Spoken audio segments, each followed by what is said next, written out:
The cancer on our ballot. David Daley drops by to discuss how Republicans have been rigging a permanent minority governing position. Check it out. Leave your comments, ding the bell, share it with your friends, and subscribe to our channel.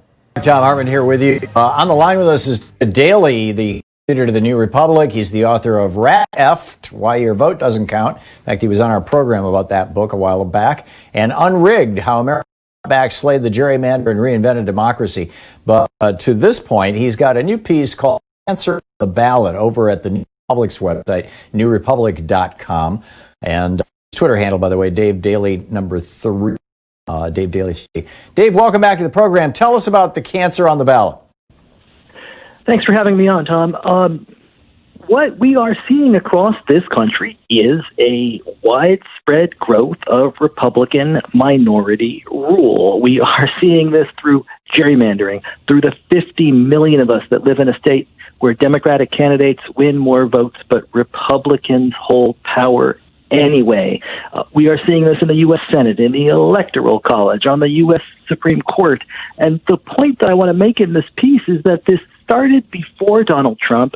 It will not go away if Donald Trump is defeated, and that this is the result of decades of Republican political strategizing and map making and rule rigging and voter suppression that in many ways it starts with gerrymandering, and then it builds into voter suppression, and then it is reinforced by conservative justices that they have packed the courts with over all of this time, and it has placed us in a very dark spot. And what I try to do in this piece is to tell the story of this over the last 15 years. Yeah, this is how Republicans are trying to establish, or successfully establishing, minority rule in the United States, or in much of the United States. How you can have a state where more than half of all the people who in that state vote for a Democrat to send to Congress, and you end up sending 3/4 of the congressional delegation being Republicans, for example, or taking over state houses so that they can redistrict, so that they can gerrymander. This was the big in 2010 that Americans didn't know about, that Democrats didn't even know about.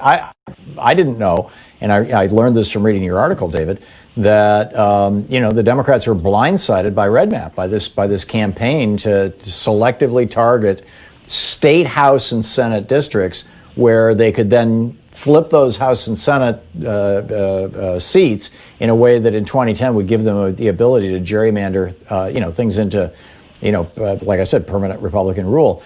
How the ocean that these guys are sitting here with a cup trying to shovel sand into is the demographic change in the United States, it seems. Although that said, I've read a number of rather alarming pieces that the Hispanic radio infrastructure, that the conservatives and very, very wealthy people have been buying up radio stations like there's no tomorrow, or leasing them and putting right-wing Spanish language voices on the air to try to radically reduce the association between Democrats and Hispanics.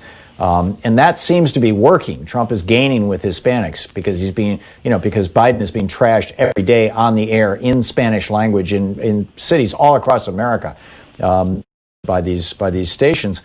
But still, it seems like they're going against something that's not going to work out for them. How do you see this playing out?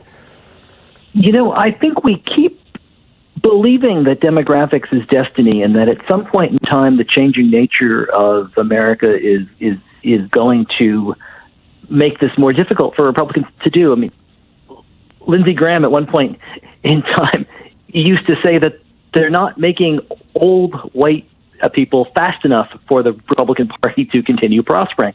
And yet, we said this after Barack Obama was elected in 2008, that the changing nature of the American demographics were going to boost the Democrats long term. And what the Republicans have shown over the past 12 years is just how long you can maintain minority rule with a combination of gerrymandering and voter suppression and packing courts with Republicans who encourage and allow and bless all of this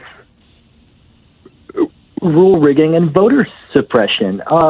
What I so, fear David, what's the solution to this? Yeah. And are the, what's the solution to this? And are Democrats taking this seriously?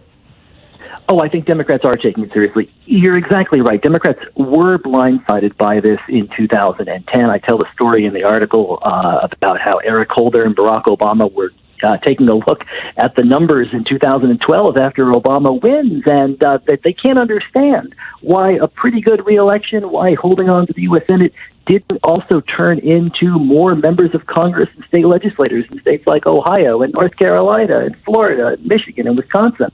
And I think that's the story of this last decade of our politics, is how enduring those maps have been.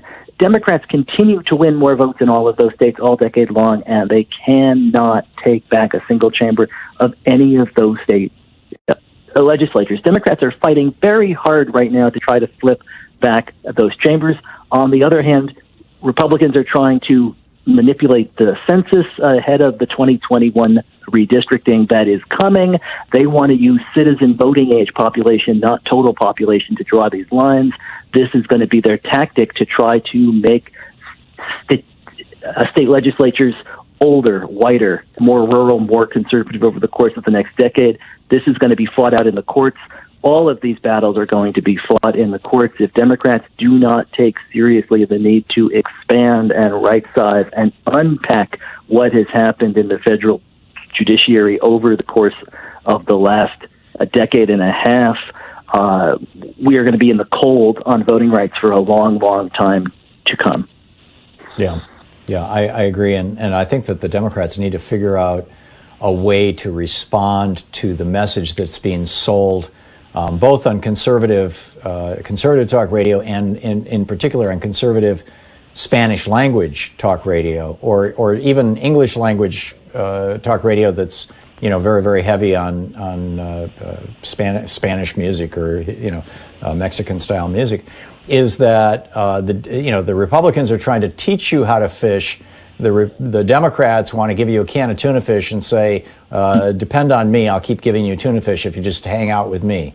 And the Democrats need to figure out a way to say, well, that all sounds very good, but what about when there's no fish? I mean, it's like, the Kennedy's old, a rising tide lifts all boats. Well, what if you don't have a boat? This is probably an imperfect way to respond to it, but the old conservative memes that my dad used to recite to me in the late 1950s and early 1960s are back. And they are seductive to some people. The idea of, rugged individualism and you can do it and kind of Norman Vincent Pealeism. Any thoughts in the last minute we have here, David, before we hit this break? I think you're right. I think on how Democrats can get out of this? These institutions, these movements have been built by Republicans over the course of decades. We're talking about the judges that they have nurtured through the Federalist Society going back to law school. You're talking about a media infrastructure that Republicans have understood the importance of ever since they ditched the fairness doctrine 30 years ago. And we're talking about Republicans who have understood the importance of building power in state legislatures and local boards ever since the Powell memo back in the early 1970s. Democrats have got to understand that this is not about winning a single election or winning a single White House election. If you're going to build power, you need to build movement power.